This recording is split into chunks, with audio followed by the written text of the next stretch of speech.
What's some cities black people moving to that you wouldn't expect? It's your man Delvin here, and bruh, I was talking to a friend of mine that moved to a major but small city, and he was telling me how much he loved it. And then somebody else I knew moved to a major but small city, they were telling me how much they love it too. And it got me to thinking, man. It got me going down this rabbit hole. And now I got the 5 cities that you wouldn't expect for black people moving to. Now first, in no particular order, I got Kansas City. I wouldn't expect it to be over 100,000 black people in Kansas City. I'm sorry.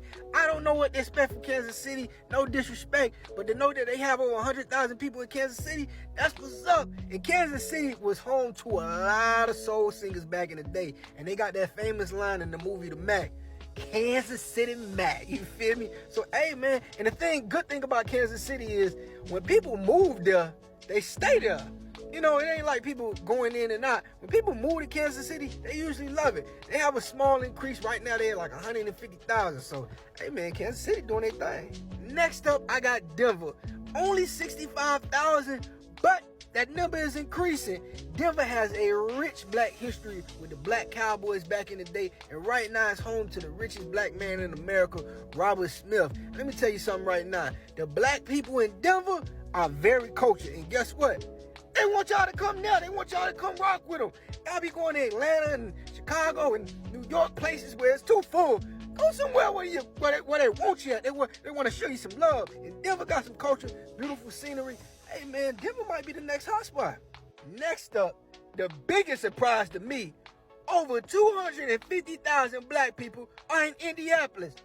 But I did not expect that, bro. That is a huge number. But once you learn about the history of Indianapolis, you'll see why. Black business in Indianapolis is serious, man. The history of black business in Indianapolis is real. The first millionaire black woman, Madam C.J. Walker, had her laboratory and beauty school in Indianapolis. So Indianapolis ain't no joke when it comes down to the business, man. And in recent years, the black population in Indianapolis has increased by 50,000, man. Black people are loving Indianapolis. They staying, man. Rocking with Indianapolis. Next up, this one kind of makes me sad. Seattle with 52,000 black people. Now, the black population in Seattle has been decreasing since the 1950s, man. And just recently, it's been starting to increase, but for a while, man, gentrification really hurt black Seattle. Support or somewhere to go, just go right down straight to your friend, your family, you can get it.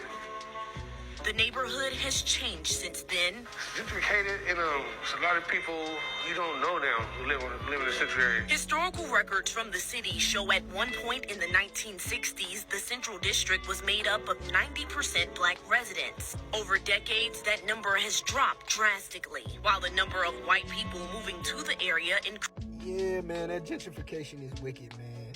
But they finally starting to see some increase. And you know what? All you do is they be out here talking about this passport bros ain't no good women. Why don't y'all go to these small cities, you feel me, and find you an honest woman since y'all be on, ain't no good woman in the big cities. Man, y'all be lying, man. Y'all really be wanting to go to one of these countries and toe down and get a woman for a quick $5 for a quick minute, man. Get out of here. And lastly, one of the biggest jumps, Phoenix. Phoenix got over 100,000 black people right now, man. Would you believe in like 2008, it only had like 25,000 black people? So between 2010 and 2020, almost 80,000 black people went to Phoenix. And I would imagine a lot of those black people were from California, Vegas, and Texas. Even some people from the deep south moved to Phoenix because, man, the price of living in Phoenix at one point was really good.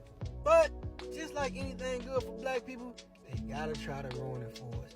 Recently, the black people in Phoenix have started complaining about how they underfunding the schools, how it's harder to get jobs now, how they taking away resources from the people. I mean, at one point they said it was 91st in cost of living for people in Phoenix, so it's very affordable. Now it's top 10 for first-time home buyers. And that only happened when the black people got there. And a lot of the black people feel because the population of black people increased so dramatically that this is the problems they tried to create to stop that increase. That's messed up. But the black people in Phoenix are still saying, hey man, y'all come through. We making a culture over here. We making it happen.